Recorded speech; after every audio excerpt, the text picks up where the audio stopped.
tremendo esse tema, né? Desatando líderes em cada território.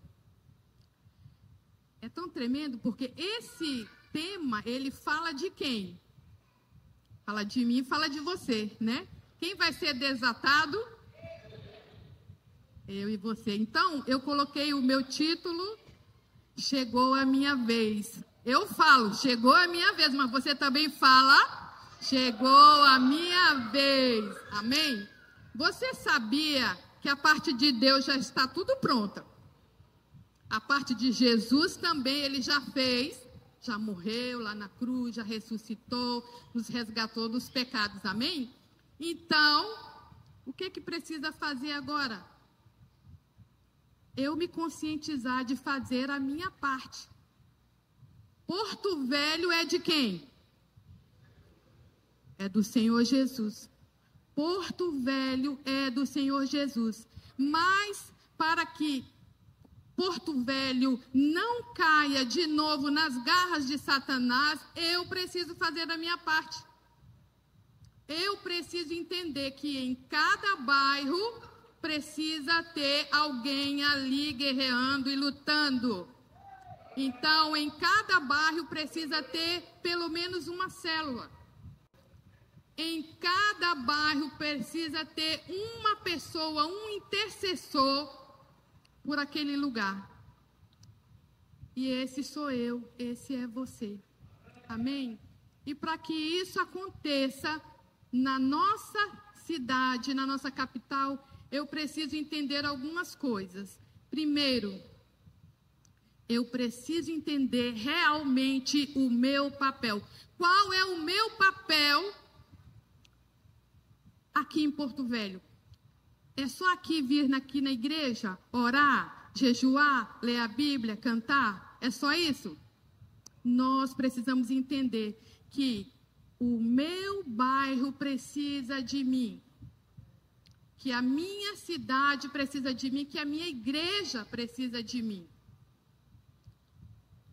Como que você gostaria que fosse na sua célula?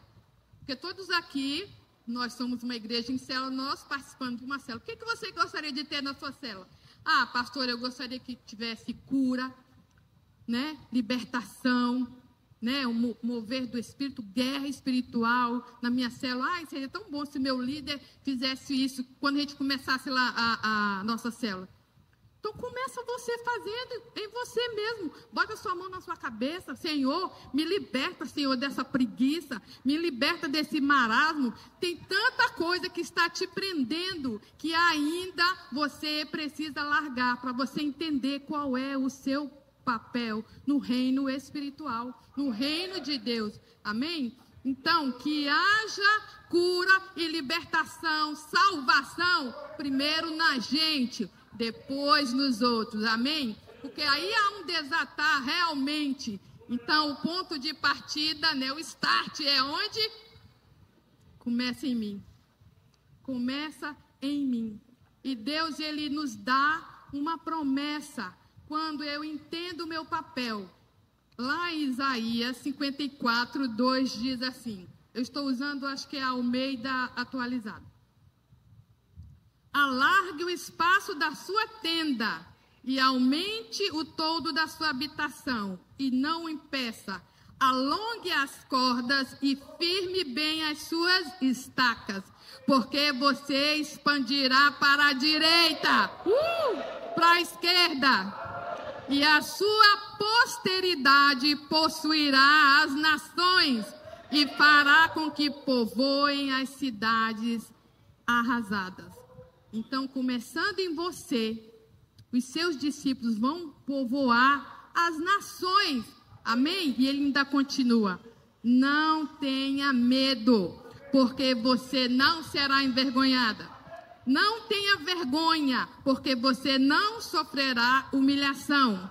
Você se esquecerá da vergonha da sua mocidade e não mais se lembrará da desgraça da sua viuvez. Não interessa o que aconteceu na sua vida.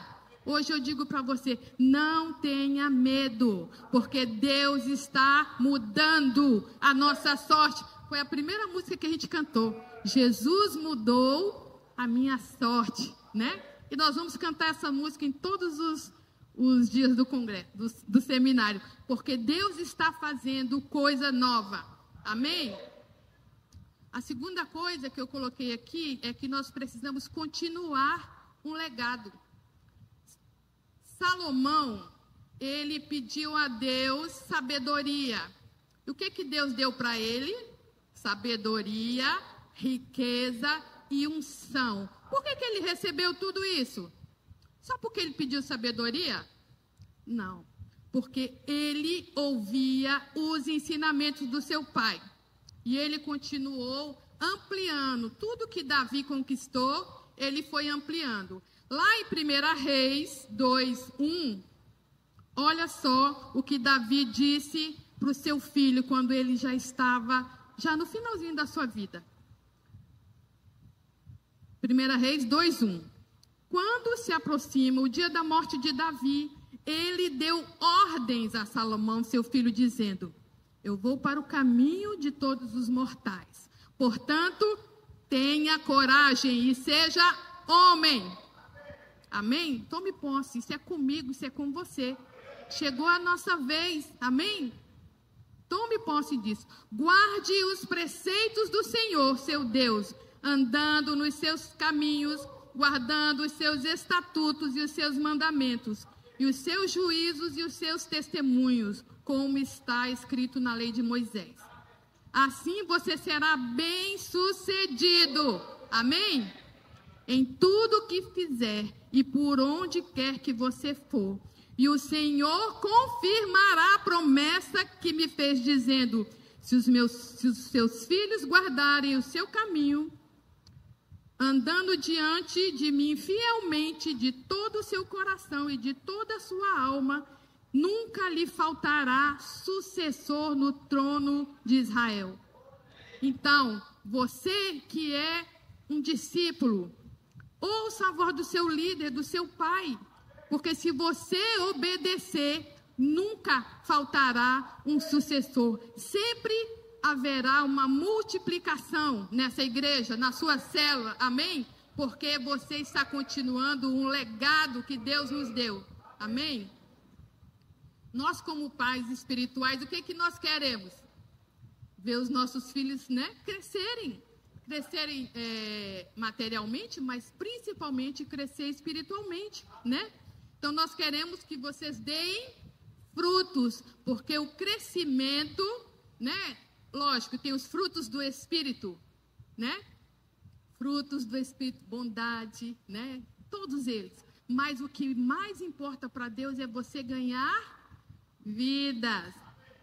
Provérbios 23:24 diz assim: o pai de um justo fica muito feliz, e quem gerar um filho sábio terá nele a sua alegria. E nós sabemos que quem é sábio, o que ele faz? Ganha almas. Então você quer ser sábio? Você quer agradar o seu pai? Você quer agradar o seu líder? Ganhe almas, ganhe vidas, né? Porque quem ganha almas é sábio. Essa é a promessa, né, de Jesus, que nós faríamos coisas maiores do que ele. Se eu faço coisa maior do que Jesus, porque Jesus foi e nós ficamos aqui.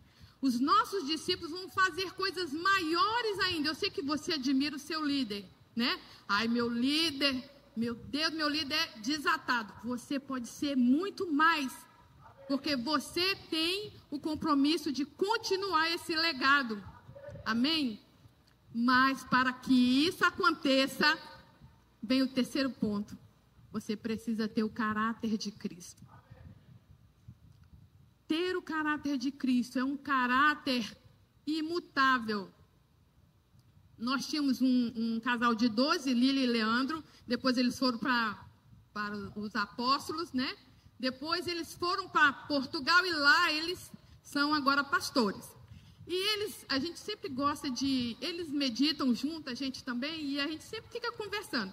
E esses dias a Lilian falou, lembra que a gente falava que eles chamavam eu e o Leandro de cabadeira, porque a gente dizia que a gente vivia lendo o dicionário, que sabia a palavra difícil, mas não era nada disso, não. Ela disse, você sabe que o Leandro veio com uma palavra para mim, hoje que eu tive que ir no dicionário, ela falou, eu falei, que palavra? Ela, indelével. O que significa indelével? Que não se pode apagar, eliminar, que é durável, permanente, que não se pode destruir, suprimir ou fazer desaparecer totalmente. Esse é o caráter de Cristo. Quando nós temos o caráter de Cristo em nós, nós não desistimos. Ninguém pode nos atacar. Pode tentar, mas os anjos do Senhor estão ao nosso redor. Amém? E outra coisa, tudo que nós fizermos tem que ser para a glória do Senhor.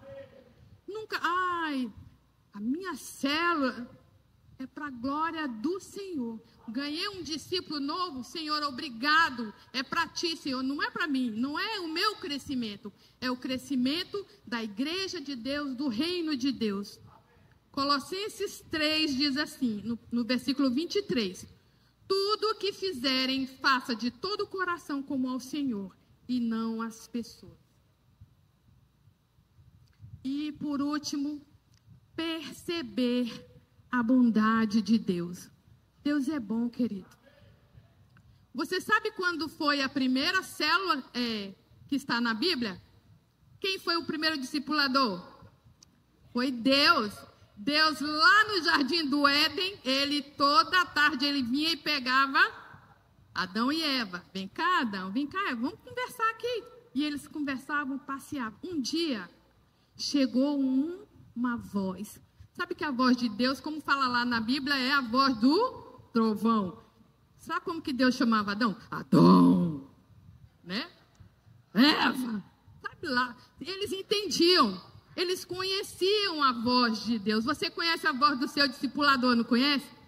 Um dia chegou uma voz estranha. Chegou lá para Eva e disse, oi, Eva. A Eva, oi? O que aconteceu depois da conversinha de Eva e a serpente? Eva foi na conversa dele e depois foi lá no marido, olha, vem cá. Olha só, isso. Os dois foram na conversa da serpente. E naquele dia, em um dia só, Deus perdeu 100% da sua célula. Pensa, Deus cuidando de Adão e Eva, e naquele dia, 100% da sua célula foi exterminada. O que Deus fez? Deus olhou para aqueles dois. Dá vontade da gente pegar, né? E dar uns tapas nele quando chega lá no céu, né?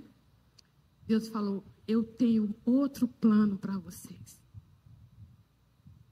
Deus olhou e por trás dele viu um cordeiro.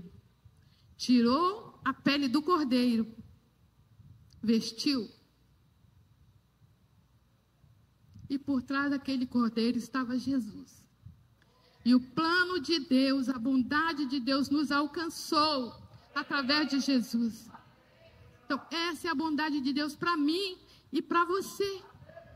E essa bondade é que nos faz ter vontade de trazer pessoas para Ele.